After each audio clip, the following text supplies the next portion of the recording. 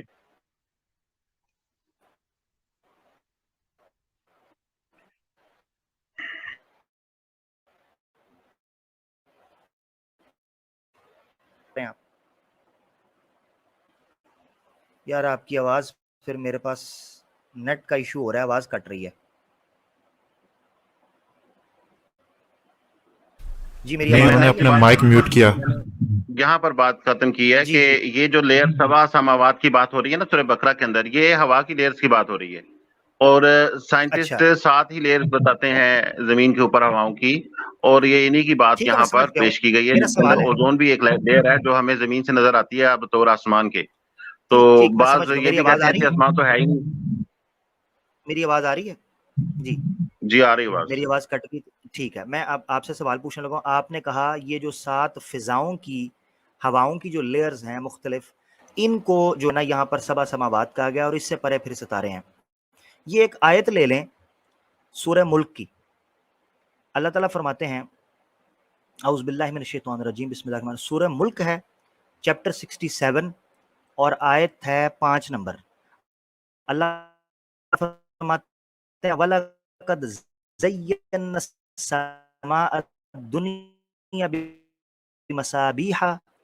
اللہ فرماتے ہیں البتہ تحقیق ہم نے آسمان دنیا کو چراغوں سے مزین کر دیا. چراغ سے مراد کیا ہے؟ وہ ستارے جو ہمیں چمکتے ہوئے نظر آتے ہیں. وَجَعَلْنَاهَا رُجُومًا لِلشَّيَاطِينِ, اور ہم نے ان کو رجم کرنے کے لیے, شیاطین کے مقرر کرنے کے لیے وہ بنا دیا ہے. وَأَعْتَدْنَا لَهُمْ عَذَابَ السَّعِيرِ, ان کے لیے عذاب السعیر ہے. یہ لغوی ترجمہ ہے, مگر یہاں میرا استدلال جو ہے, جو میرا مرکز پوائنٹ ہے وہ ہے وَلَقَدْ زَيَّنَّا السَّمَاءَ الدُّنْيَا.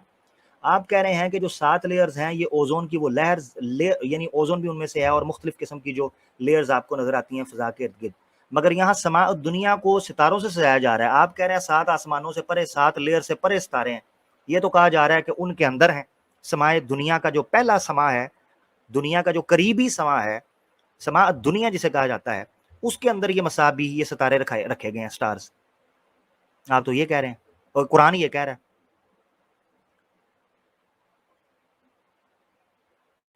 آپ اس پر کیا کہیں گے؟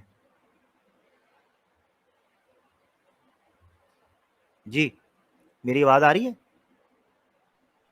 جی بالکل آپ کی آواز آ رہی ہے. تو آپ مصابیح کو ستارے کہہ رہے ہیں یا اللہ تعالیٰ مصابیح کو ستارے کہہ رہا ہے؟ آپ یہ کہنا چاہ رہے ہیں کہ اور یہ کیا آپ, ستارے مصابیح ہوتے ہیں؟ میری نظر کے مطابق تو مصابیح ستاروں کو ہی قرآن میں مختلف مقامات پر کہا گیا. میں اور بھی مقامات آپ کو دے دیتا ہوں, آپ بتا دیں آپ کیا سمجھتے ہیں. اتنی دیر میں اور مقامات نکال لیتا ہوں.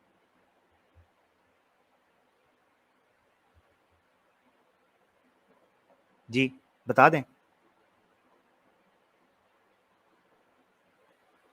آپ ستاروں کے علاوہ کچھ اور سمجھتے ہیں تو وہ مجھے بتا دیں.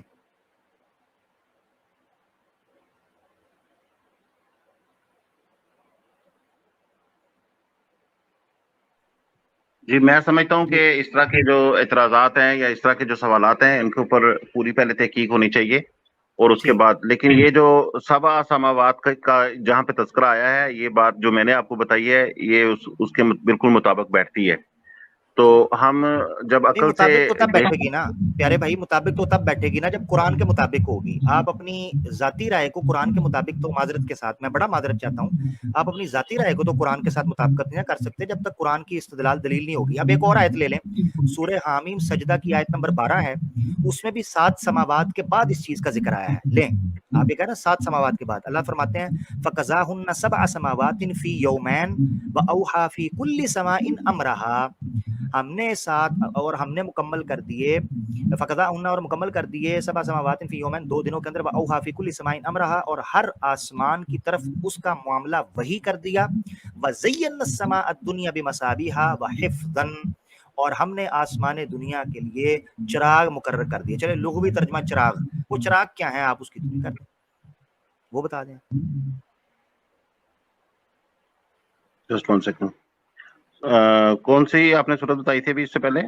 سورہ اس سے پہلے جو ہے وہ سورہ ملک چیپٹر 67 آیت نمبر میں نے آپ کو بتایا تھا 3 4 5 آگے 4 5 ہے. سورہ ملک کا چیپٹر نمبر کیا ہے, سورہ نمبر کیا ہے یہ؟ 67. 67.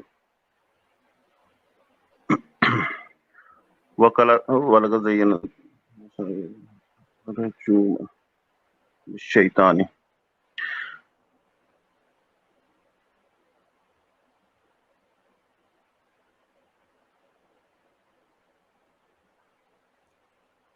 ٹھیک ہو گیا. دوسری آیت دوسری صورت بھی میں نے دی ہے سورہ حامیم سجدہ کی, وہ بھی سماوات کے کانٹیکسٹ کے اندر ہی بیان ہو رہی ہے. تو مصباح کا سماوات کے کانٹیکسٹ میں اور مطلب کیا ہو سکتا ہے, یہ ضرور دیکھیے گا, مجھے بتائیے گا. دیکھیں جو ستارے ہوتے ہیں ان کو تو عربی میں نجوم کہتے ہیں, مصابیح تو نہیں کہتے, میں بتاتا مصباح ہوں بھی نہیں کہتے. بالکل ٹھیک آپ نے کہا, میں بتاتا ہوں کیوں مصباح جی کہتے تھے ستاروں کو. عرب جو تھے نا, عرب کلچر کے اندر یا پرانے زمانے میں جب گھڑی نہیں ہوتی تھی یا میپ نیویگیشن سسٹم ہوتا ہے نا, G P S system, global positioning system جو ہوتا ہے, نارتھ پول ساؤتھ پول, یہ نہیں ہوتا تھا. تو جو صحرا کے بدو یہ جنگلات میں رہنے والے لوگ تھے, وہ ستارے چونکہ رات کو آسمان وقت نکلتے تھے تو وہ نارتھ پول اور ساؤتھ پول کے ذریعے طے کرتے تھے کہ یہ دشا کس طرف ہے, یہ مشرق ہے, شمال ہے, جنوب ہے. تو نیویگیشن سسٹم کے طور پر وہ ان ستاروں سے مدد حاصل کرتے تھے اپنی جگہ کو متعین اور علاقے اور سفر کو متعین کرنے کے لیے. تو جس طریقے سے رستے میں رہنمائی کرنے کے لیے چراغ لگے ہوتے ہیں, ویسے ہی ستاروں سے وہ رہنمائی. اسی لیے ایک صفاتی نام نجوم کا, نجم کا, وہ مصباح بھی تھا, چراغ, جیسے رستے کی رہنمائی کے لیے چراغ رکھا جاتا ہے. یہ بھی بیان کیا گیا, اور یہ غلام احمد پرویز صاحب نے بیان کیا ہوا ہے لغات القرآن کے اندر, آپ چیک کر سکتے ہیں. غلام احمد پرویز خود منکر حدیث تھے. جی میں سمجھتا ہوں کہ جب اللہ تعالیٰ نے اس کو مصباح کہا ہے اور نجوم سے اس کو الگ کیا ہے, تو اس کو یقیناً وہی چیز کہا ہے جو ہمارے پہلے آسمان سے نظر آتی ہے ہمیں زمین سے بیٹھ کر. اس کا ان ستاروں سے جن کو نجوم کہا جاتا ہے جو دور دراز کے ہیں ان سے تعلق نہیں ہے. اور یہ اس کے ساتھ ہی اس میں ان شہاب ثاقب کا بھی ذکر آیا ہے جو زمین پر گرتے ہیں اور کسی فساد کا سبب بن سکتے ہیں, تو ان کا بھی ساتھ ہی تذکرہ آیا ہے. تو مصابی جیسا کہ وہ ہمیں یہاں سے نظر آتے ہیں چراغ کی صورت میں, اور اس کی جو روشنی کا ایک چھوٹا سا چٹکلا ہے جو ہمارے آسمان سے ٹکراتا ہے اور وہ روشنی پھر ہم زمین تک پہنچتی ہے, تو یہاں پر صرف اس کا ہی تذکرہ ہے جو ہماری اس فضا میں داخل ہونے کے بعد اس کی حقیقت بنتی ہے. جیسے اگر آپ پانی کے اوپر روشنی ڈالتے ہیں ٹارچ کی, سن لیں ذرا, تو ٹارچ تو سائڈ پر ہے, لیکن جو روشنی کی لاٹ اس کے اوپر پڑے گی پانی کے اوپر, تو وہ ایک الگ چیز ہوگی اس سے. تو یہ میری ابھی ذاتی تفہیم ہے, میں اس کے اوپر پکا سٹینڈ نہیں لے سکتا ہوں ٹو بی ٹرو, لیکن یہ ہے کہ یہ پھر بھی ایک جواب بہرحال بنتا ہے اس کا. لیکن بات یہ ہے کہ آپ بھی اہل قرآن ہیں, آپ نے خود کہا کہ آپ کے اوپر بھی یہ فرض بنتا ہے کہ یہ اس طرح کی جو اشکالات ہیں اس کو درست کیا جائے یا اس کی ایکسپلینیشن کی جائے. میرے نزدیک ویسے یہ کوئی اشکالات ہے نہیں, اس لیے کہ ایک کانٹیکسٹ میں بات چلی ہوئی ہوتی ہے. جب ہم قرآن کو ترتیب سے پڑھتے ہیں, اس کے اوپر پورا غور و فکر کرتے ہیں, اور اس طرح کی کچھ چیز سامنے آئے تو پھر اس کا پتہ چل جاتا ہے. میں آپ کو روک اس لیے رہا ہوں, میں روک اس لیے رہا ہوں. ایک سیکنڈ. دوسری بات یہ ہے کہ جب کوئی مضمون چل رہا ہوتا ہے تو اس مضمون ہی آپ ایسے کریں, نہیں چھوڑ دیں, ابھی چھوڑ دیں, میں آپ کو کیوں روک رہا ہوں, نہیں میں آپ کو روک اس لیے رہا ہوں کہ آپ نے پہلے یہ کہا ہے آپ اس پہ تحقیق کریں گے, تو کوشش کریں کہ اب تحقیق کے بعد ہی جواب دیں, اب رنجا راضی نہ کریں معذرت کے ساتھ. تو اب تحقیق کے بعد جب تسلی سے آپ کو پتہ چل جائے گا, میں نے آپ کو کہا یہ آپ نے بہت اچھی بات کی, قرآن کا مطمع نظر بھی یہی ہے اور قرآن کا اسلوب گفتگو بھی یہی دیا گیا ہے کہ لا تقف ما لیس لک بہ علم فاسألوا اہل الذکر ان کنتم لا تعلمون بعد اعوذ باللہ من الشیطان الرجیم. تو جب بھی آپ کو کوئی علم نہیں ہے آپ پوچھ سکتے ہیں, آپ تحقیق کریں, کوئی بات نہیں تسلی سے, تب اس پر بات کریں, مجھے اچھا لگے گا. ہم سیکھنے سکھانے کے لیے کوئی ادھر ہار جیت کو کنڈ نہیں لا رہے انشاءاللہ کسی دی, تسی پائیو ساڈے اہلاً و سہلاً اینی ٹائم. اچھا اب آتے ہیں اس بات کی طرف, آسمان کی طرف ہی آتے ہیں کیونکہ اس پر آپ اپنا تبصرہ کر رہے ہیں. میرے خیال سے کافی بات ہو چکی ہے, مگر